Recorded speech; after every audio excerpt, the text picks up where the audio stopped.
media blasted out endless times until people actually believe it. And then, rather than address the real issues facing the American people, the struggles that the American people are facing, we find ourselves wasting endless amounts of time discussing Trump's absurdities. Let me just give you a very few examples. Trump claimed that the 2020 election was stolen from him and that he won by a landslide. Remember that? A lie. Trump claimed that the January 6th insurrection was a day of love. A lie. Trump has claimed that millions of undocumented people voted and do vote in American elections. A lie. Trump has claimed that climate change is a hoax originating in China. A lie. Trump has claimed that Ukraine started the horrific war with Russia. A lie. And tonight, just tonight, Trump claimed that millions of dead people between the ages of 100 and 360, I guess, were collecting Social Security checks.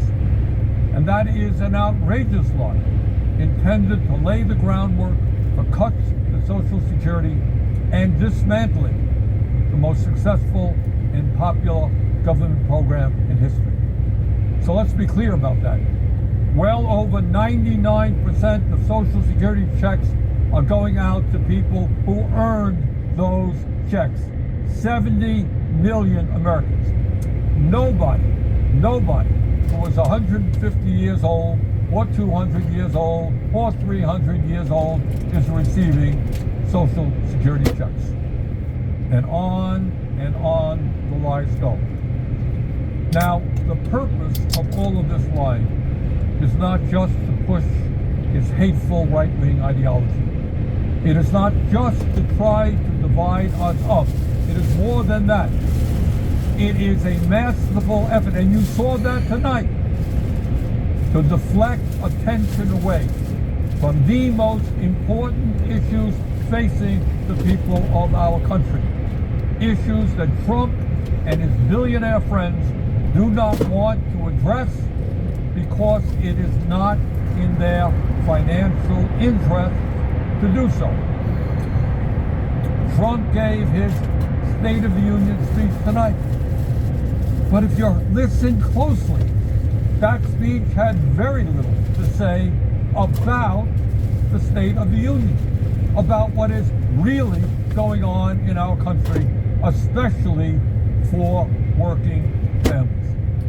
Trump spoke for over 90 minutes, although I must confess it seemed a lot longer than that, and he almost completely ignored the issues that are keeping working people up at night as they worry about how their families are going to survive in these very tough times. And I will tell you exactly why Trump had very little to say about the real crises facing the working class of this country. Think back 6 weeks ago when Trump was inaugurated for his second term as president, just 6 weeks ago. Standing right behind him were the three wealthiest men in this country, Mr. Musk, Mr. Bezos, and Mr. Zuckerberg. And standing behind them were 13 other billionaires who Trump had nominated to head major government agencies. Many of these same billionaires, including Musk, were in the Capitol tonight listening to that speech. In other words, it is there for all to see. The Trump administration is not hiding it. The Trump administration is a government of the billionaire class, by the billionaire class, and for the billionaire class. Notwithstanding some of their rhetoric, this is a government that could care less about ordinary Americans and the working families of our country. My friends, we are no longer moving toward oligarchy. We are living in an oligarchic society. Now let's take a moment and try to escape from Trump's parallel universe, the universe that you heard tonight. And let's do something really, really radical. Let's actually take a hard look at the problems that Americans are facing. Today, 60% of Americans are living paycheck to paycheck. Unlike Trump, I grew up in a family that lived paycheck to paycheck, and I know something about that reality. It means that every day, millions of Americans worry about how they're going to pay their rent, pay for childcare, pay for a doctor's visit when they get sick. They worry about what happens when their car breaks down and they can't afford the $1,000 it costs to get it fixed. And what happens when they can't get to work because they don't have a car. They worry about how they can afford to buy healthy food for their kids when the price of food is off the charts. Funny, I heard Trump speaking for 90 minutes tonight. I didn't hear one word from him about the economic reality facing 60% of our people, or the enormous stress that they are living under. 90-minute speech, not one word about the economic reality facing American workers. But that's not all. Today in America, everyone knows that our healthcare system is broken. It is dysfunctional, and it is outrageously expensive. We remain the only wealthy nation on earth not to guarantee healthcare for all. Mr. President, you really want to make America great again? Then make sure that every American, regardless of income, can go to a doctor or a hospital and not worry about how they're going to pay the bills. President Trump, healthcare is a human right. I didn't hear one word from you, not one word. Over 90-minute speech, not one word from you about the healthcare crisis that is impacting many, many millions of our people. Nor did I hear you say why we pay by far the highest prices in the world for prescription drugs, sometimes 10 times more than the people in other countries, and why 1 out of 4 Americans are unable to afford the prescriptions their doctors prescribe. Not one word about the outrageously high cost of prescription drugs. Mr. President, we have nearly 800,000 Americans who are homeless. Over 20 million of our people spend more than half of their limited income on housing. We have a major housing crisis in America. Everyone knows it, apparently, except you. Because in your speech tonight, I didn't hear you mention the housing crisis. Today in America, we have more income and wealth inequality than we've ever had. 3 richest people in America, the folks Trump invited to stand behind him at his inauguration, now own more wealth than the bottom half of our society, 170 million Americans. Did anyone out there hear one word from the President of the United States on that enormously important issue which gets to the very fabric of our society? So few, owning so much, while so many people suffer. And here's something else the President forgot to discuss. Not only is our life expectancy 4 years lower than other wealthy countries, the bottom 50% in this country, the working class of America, on average, live 7 years shorter lives than the top 1%. Got that? In other words, being poor or working class in this country today is a death sentence. Did you hear any discussion tonight as to why so many of our people are living shorter lives than they should? During his speech tonight, Trump did not have one word to say about how we are going to address the planetary crisis of climate change. The last 10 years, as most Americans know, have been the warmest ever recorded, and extreme weather disturbances and natural disasters have been taking place all over the world, from California to India, across Europe to North Carolina. And yet, not surprisingly, Trump had nothing to say about climate change except, I guess, drill, baby, drill. Well, that's going to help a whole lot. And let's be clear. not only did Trump fail to talk about some of the most important issues facing the working class of America, but the solutions, in quote, he proposed would only make a bad situation even worse. Yep, I did hear Trump talk tonight about some tax breaks for working families in terms of not taxing tips, not taxing Social Security, and not taxing overtime. Fine. But that is chump change compared to the benefits he's going to give to the 1%, and it doesn't tell the whole story about his tax policies. According to a recent study by the Institute on Taxation and Economic Policy, if all of Trump's so-called America First policies are enacted, including his tariffs, which he spoke a lot about tonight, the bottom 95% of Americans will see their taxes go up, while the richest 5% in our country will see their taxes go down, way down. Tonight, in so many words, Trump urged Congress to pass his big, beautiful budget. You know what's really in it? This budget would cut Medicaid by $880 billion. Oh, I guess Trump forgot to talk about that. GPS-signal borte. Medicaid. According to one estimate, it means that up to 36 million Americans, including millions of children, would be thrown off the health insurance they have. Hey, a 90-minute speech tonight, not one word about throwing millions of kids off of the health insurance they have.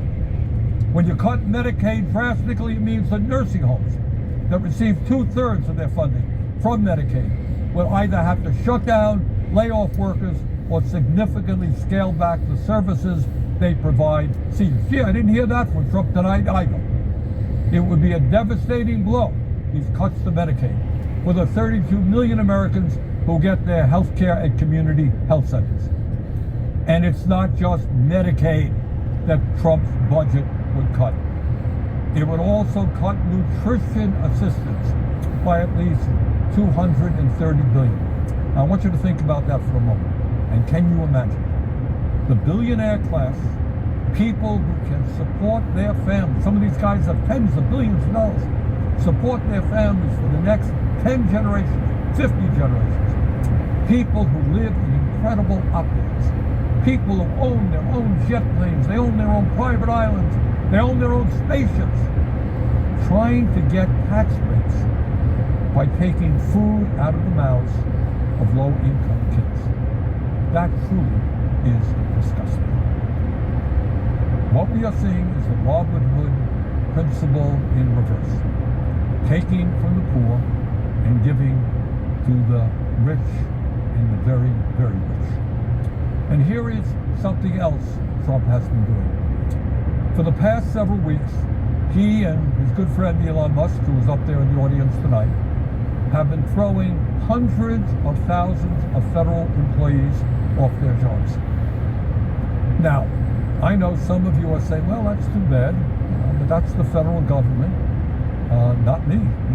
It's not me, it's just those guys who work for the federal government. But I want you to think about this. GPS-signal borte.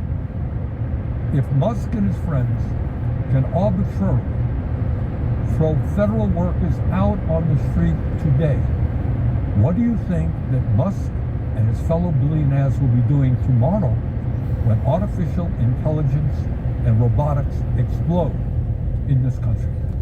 Do you think they'll give a damn about you and your families? No, they will treat you exactly the way they're treating federal employees today. You will be out on the street as well. But it is not only absurd domestic policies that we've got to fight. For the first time in our 250-year history, we have a president who is turning his back on democracy and allying us with authoritarianism. No, we must not abandon the people of Ukraine who were invaded by the Russian dictator Vladimir Putin. We must always stand for democracy, not dictatorship. Let me be very clear. Regardless of where Trump is taking this country, here's what I think and what I believe the American people want us to do. They want us to end a corrupt campaign finance system. Well, golly gee, I didn't hear Mr. Trump talk about that tonight. A corrupt campaign finance system which allows a handful of billionaires to buy elections. It is beyond crazy that someone like Elon Musk can contribute over $270 million to help get Trump elected, and then he gets to run the government. It is absurd that any member of Congress who stands up to Netanyahu's brutal war in Gaza can expect to be opposed by millions of dollars in campaign contributions coming from AIPAC. The American people want us to end this disastrous Citizens United Supreme Court decision and move to the public funding of elections. Democracy is supposed to be about one person, one vote, not billionaires buying the political candidates of their choice. And further, no, we should not be giving tax breaks to billionaires. That's not what we should be doing. We must demand that the wealthiest people in this country start paying their fair share of taxes. We must raise the federal minimum wage of $7.25 an hour to a living wage of at least $17 an hour. We must make it easier for workers to join trade unions, grow the union movement, and prevent corporations from violating labor laws with impunity by passing the PRO Act, legislation that I will be introducing tomorrow. No, we are not going to cut Social Security. Quite the contrary. We must expand Social Security benefits and extend insolvency for the next 75 years by scrapping the cap that allows a billionaire to pay the same amount into Social Security as a truck driver. Too many of our seniors are hurting today for us to be talking about cutting Social Security. Over 20% seniors in this country living on $15,000 a year or less. Further, instead of making massive cuts to Medicaid, we must join every other major country in guaranteeing health care to all of our people through a Medicare for All single-payer program. We must also take on the greed of the pharmaceutical industry, get them to charge us what they charge other countries, reducing prescription drug prices by 50%. And at a time of a terrible housing crisis in Vermont and in every area of our country, we must build at least 4 million units of low-income and affordable housing, stop corporate landlords from jacking up rent prices, and establish a cap on rent. In a competitive global economy, we need the best educated workforce in the world.